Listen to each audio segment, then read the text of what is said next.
Hi everyone, welcome to Lizzie's Little Library. At the time of recording, we are in June 2024 and the country has been hit with a major heat wave. So this seemed like a really good time to read The Long Winter by Ingalls Wilder.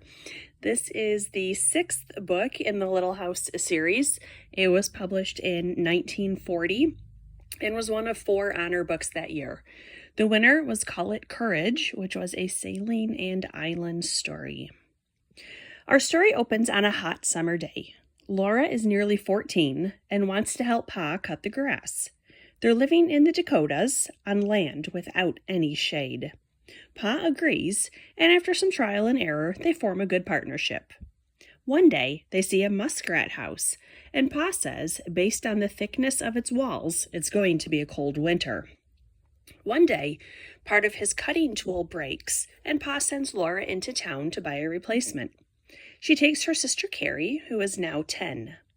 On the way back, they decide to walk through the field, and they get lost. Eventually, they wind up on the Wilder farm, where the boys point them in the right direction. The girls decide to stay to the road next time. The 1st of October brings a blizzard. It melts after a few days, and they have a second summer. Dad is in town when an American Indian warns it will be a super bad winter and it will snow for 7 moons. Dad decides to move the family to his storefront. He doesn't seem to be doing anything else with it, so they may as well. They move their furniture to town, and Ma tells Laura and Carrie they will be starting school tomorrow. Laura quickly makes friends and enjoys school. In the evenings, she reviews everything she learned with Mary, so she can learn as well. At recess, the boys play outside and have fun, while the girls stand in the window watching them. This part upset me. One day, a blizzard starts while the kids are in school. The man who lives across the street from the teacher comes to help them, and eventually they all make it home. Chapter 10 is about the Wilder brothers, which is somewhat jarring. This is book 6 in a series about Laura and her family, and we're suddenly spending time with another family.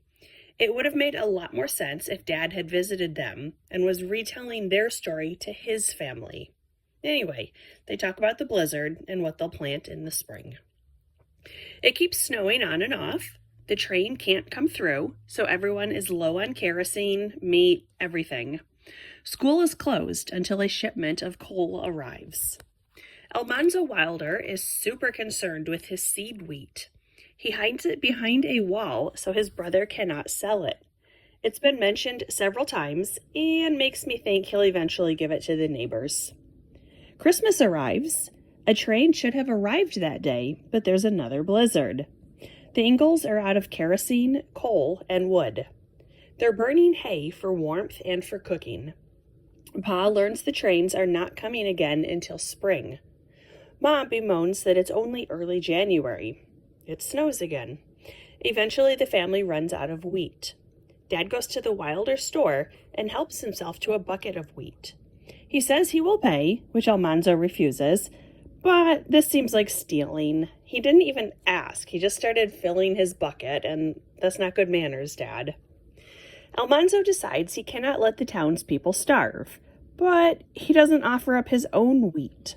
He decides to go 20 miles south, where allegedly there is some wheat. Maybe. Somewhere. This does not seem like a very good plan. The whole book has kept telling us how quickly a blizzard can start. But Manzo and another boy named Cap, who is one of the boys at Laura's school, they head south with no real idea or plan. They somehow manage to find the man who kindly feeds them and invites them to stay the night, but he's not interested in selling his wheat. Manzo offers the fair market price of 82 cents a bushel. Then he offers $1. The man agrees to sell a small amount of his stock for $1.25 a bushel. When the boys eventually make it back, the seller, Mr. Loftus, who funded the purchase, asks, couldn't they have gotten a better deal? Wow. Manzo took no money for this trip and all of the risks, and he gets nothing. He doesn't even get payment or thanks or anything. He gets berated by this Mr. Loftus. Loftus is a jerk. He then tries to sell the wheat for $3 a bushel. The men threaten that they will not do business with him in the spring. He finally relents and sells it for the $1.25 that he paid. Eventually, the weather warms, the trains run again, and the Ingalls family celebrates Christmas in May. The end.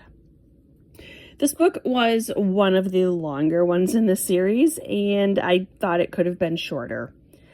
There were plenty of adventures and struggles, but how many different ways can Laura tell us that it's cold and that it's snowing? For that matter, I don't know that winter needed its own book. I think it might have been better balanced if each book in the series had a few chapters about winter, or if each book covered an entire calendar year. I think that might have been the best way to arrange it. It was definitely a hard life, and every season brought unique challenges. Laura is slowly introducing her future husband to the readers, but I still think his chapters should have been retold by Dad, so the focus remains on the Ingalls family. Overall, this is another good book in the series. Maybe not my favorite, but fans of the series will enjoy this one. This was The Long Winter by Laura Ingalls Wilder. Thanks for listening. Bye.